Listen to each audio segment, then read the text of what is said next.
Hi, this is Hodor from DevilsDigest.com, reporting from Rice-Eccles Stadium alongside with staff writer Jordan Kay.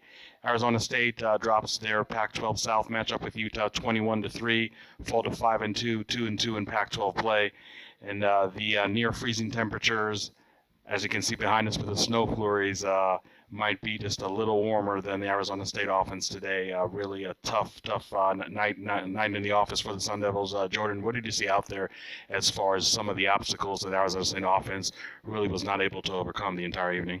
They couldn't block Utah's rush. It didn't matter if Utah was sending 3 guys or if they blitzed with 6. I mean, ASU's offensive line was shifting around so many different times. They started Ladarius Henderson. They started Donovan West, both freshmen. By the end of the game, they were in there. But in the middle, there was Cade Cote in there. There was Roy Hemsley. There was a bunch of different combinations. ASU seemed to be trying anything they could to protect Jaden Daniels. They could never come up with an answer. And he was running for his life half the time. He only completed 4 passes. He didn't even throw for 100 yards. It's things like that where they have to fix something. And I know they try to put a lot on Eno, but at some point, you got to throw the ball, and you got to throw it more than 5 yards or 10 yards, and they couldn't do anything today. Couldn't get anything going. Yeah, Jaden Daniels by far his worst game as a Sun Devil, 4 out of 18 for 25 yards. Benjamin, 15 carries for 104 yards, a nice average of 6.9. I thought that in the second half he was able to run the ball pretty well, but it really was 1 step forward, 2 step back.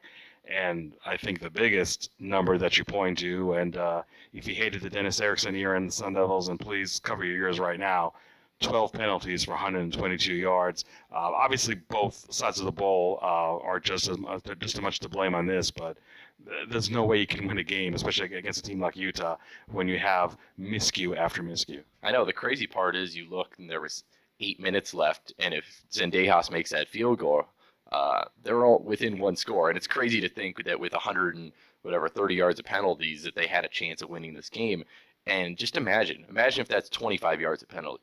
It seemed like there was one drive, the drive that Utah used to go up 14-0, that was fueled by like 75 yards of ASU penalties, at least 2 personal fouls. And it's things like that. If you can get them off the field there, then what can your offense do?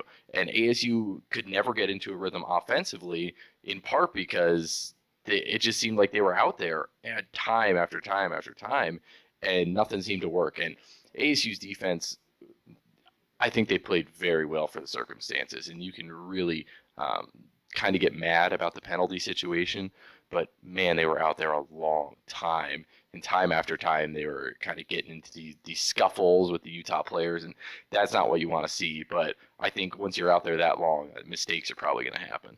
Yeah, the game was definitely chippy, and Jordan did a great article earlier in the week talking about the animosity, which I feel is real, between the Arizona State fans and the Utah fans, and I think that definitely spilled over to the gridiron right now. There were a lot of late hits. It looks like, I think, in some cases, maybe they caught Arizona State more than they caught Utah. Evan Fields, the Tillman safety, went out with a targeting penalty. That didn't help matters for the Arizona State defense. And I also felt that, and Herm Mendoza, I think, put it best, the youth of this team was really going to show up one day, obviously in an adverse manner. And when you look at Jaden Daniels, Donovan West, Ladarius Henderson, and you look at the ASU defense, which I say time and time again, they're playing well, but it's still a lot of sophomores, a lot of underclassmen over there in defense. Willie Hart's had to start for the injured Cam Phillips.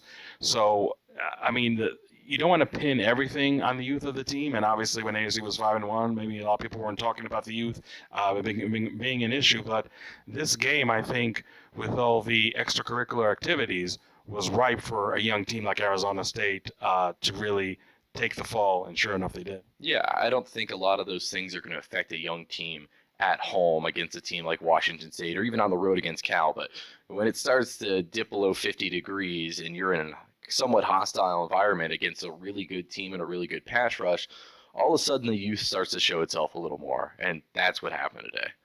I think defensive coordinator Danny Gonzalez put it best that the training room is pretty empty after a win, but tomorrow after a loss, we'll see how full it's going to be. Kalen Thomas, a senior linebacker, has had a serious ankle injury. Really curious to see what his status is going to be for the UCLA game a week from today. Cam Phillips with a hamstring injury did not play. We'll see what his status is going to be. And really just all the nicks and bruises from such a physical game could take maybe a little of a toll either on the ASU offense or ASU defense coming up for the UCLA game. And suffice to say, Jordan, that it's not how many blows you can take, but how much you can really pick yourself up after the blows. And I think this UCLA game right now pretty much would define the whole season for the Sun Devils. Yeah, a little bit. I mean, in a way, this game almost defined them because you get a win here, and all of a sudden your goals start to become, hopefully we can maybe compete for the Pac-12 too. If we don't get in the Pac-12 championship, the season's a failure. And that's what this game changes. And UCLA, that's a game they have to win, especially because UCLA has been so up and down. They beat Washington State and they beat Stanford, and then they go lose a bunch of weird games. And that's the Pac-12 right now.